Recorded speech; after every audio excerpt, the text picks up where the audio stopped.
Hello, నేను miss చేసరు. Balineni Srinivasa Reddy మాజీ మంత్రి, సీనియర్ పొలిటీషియన్, ఒంగోలు మాజీ ఎమ్మెల్యే.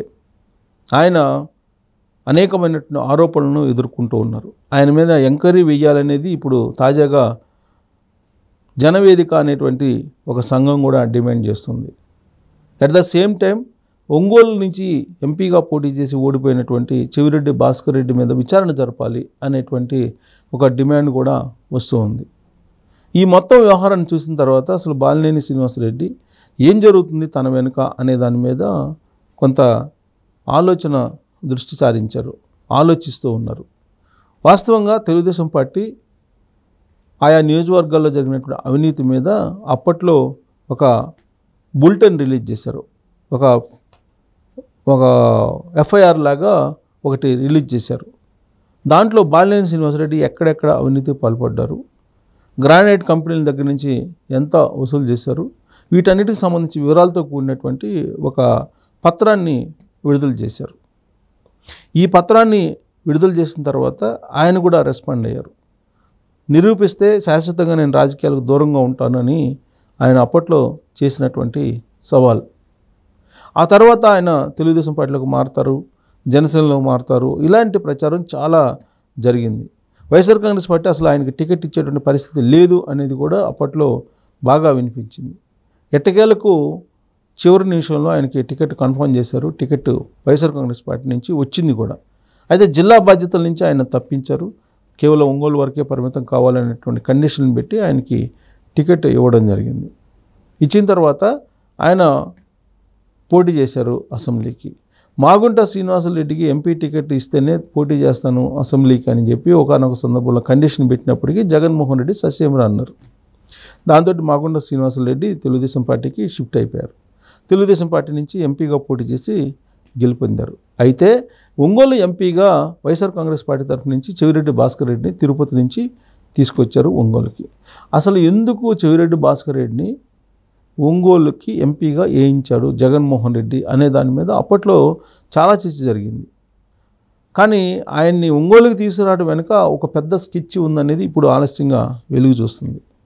కారణం ఏంటంటే ఆర్టీసీకి సంబంధించినటువంటి డిపోల్లో విజయవాడ తర్వాత ఒంగోలు డిపో చాలా పెద్ద డిపో, ప్లస్ అక్కడ పాపులేషన్ కూడా ఎక్కువ ఉంటుంది, ప్లస్ అక్కడ ఖరీదైనటువంటి స్థలాలు కూడా ఆర్టీసీకి ఉన్నాయి. అక్కడ ఆర్టీసీ స్థలాలను చాలా నామినల్ రేటుకి లీజుకి తీసేసుకొని ఒక పేరు మోసినటువంటి మాల్స్ నిర్వహించేటువంటి కంపెనీకి ఆ కాంట్రాక్ట్ను అప్పచెప్పాడు నిర్మాణ పనుల కోసం. ఇలా ఆంధ్రప్రదేశ్ వ్యాప్తంగా కూడా దాదాపు 17 డిపోల్లో ఆయన ఆర్టీసీ స్థలాలను లీజుకి తీసుకొని నామినల్ రేటుకి కొట్టేశారు అనేటువంటి ఆరోపణలు ఇప్పుడు చెవిరెడ్డి భాస్కర్ రెడ్డి మీద వినిపిస్తూ ఉన్నాయి. ఒంగోలులో అత్యధికంగా ఎన్నికల కోసం ఖర్చు పెట్టినటువంటి అభ్యర్థిగా కూడా చెవిరెడ్డి భాస్కర్ రెడ్డికి పేరుంది.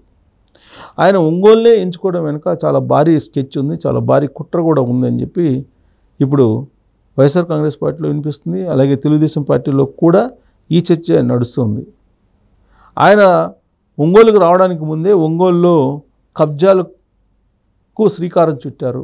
ఆ కబ్జాల్లో మొదటి కబ్జా ఒంగోలు బస్టాండ్లో ఉండేటువంటి ఆనుకొని ఉండేటువంటి కొంత స్థలం, చెరువు స్థలం, దాన్ని ఒక షాపింగ్ మాల్కి ఇచ్చేసి ఆ షాపింగ్ మాల్ కట్టించేటువంటి పనిలో ఇప్పుడు చెవిరెడ్డి భాస్కర్ రెడ్డి ఉన్నాడు. కొన్ని కోట్ల రూపాయల విలువ చేసేటువంటి నిర్మాణం అది, దాన్ని చేస్తూ ఉన్నారు. అందుకే ఒంగోలుకి వచ్చారు.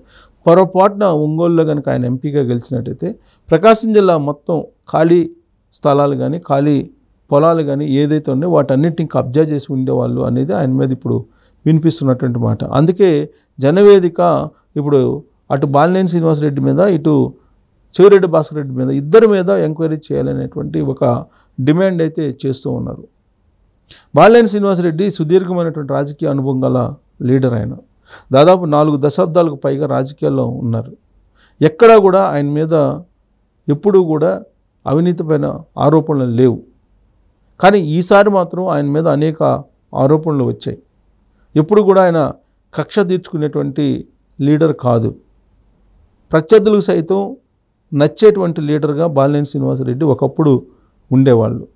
కానీ ఎప్పుడైతే ఆయన వియ్యంకుడు, ఆయన కుటుంబీకులు ఎంటర్ అయ్యారో ప్రత్యక్ష రాజకీయాల్లోకి, ఆ రోజు నుంచి బాలినేని శ్రీనివాసరెడ్డి మీద ఆరోపణల పర్వం కొనసాగుతూ వచ్చి తారాస్థాయికి చేరింది.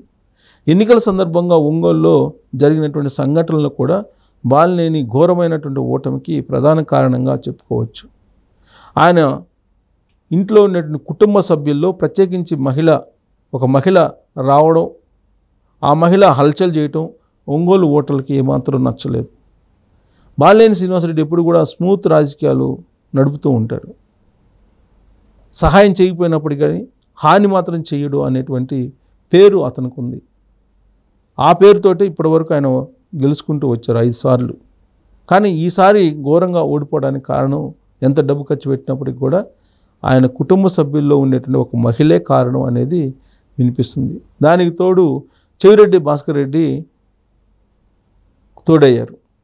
అగ్నికి ఆజ్యం పోసినట్టు చెవిరెడ్డి భాస్కర్ రెడ్డి తోడు కావడంతో ఘోరమైనటువంటి ఓటమిని చేయి చూడాల్సి వచ్చింది బాలినేని శ్రీనివాసరెడ్డి, అలాగే చెవిరెడ్డి భాస్కర్ రెడ్డి కూడా అనేది ఇప్పుడు ఒంగోలు నియోజకవర్గంలో ఒంగోలులో వినిపిస్తున్నటువంటి మాట. ఇప్పుడు తాజాగా వెలుగులోకి వస్తుంది. అంతకుముందు కూడా భూ కబ్జాలు అనేటువంటిది వెలుగు చూసింది బాలినేని శ్రీనివాసరెడ్డి మీద. దాని మీద పోలీస్ ఎంక్వైరీ వేశారు.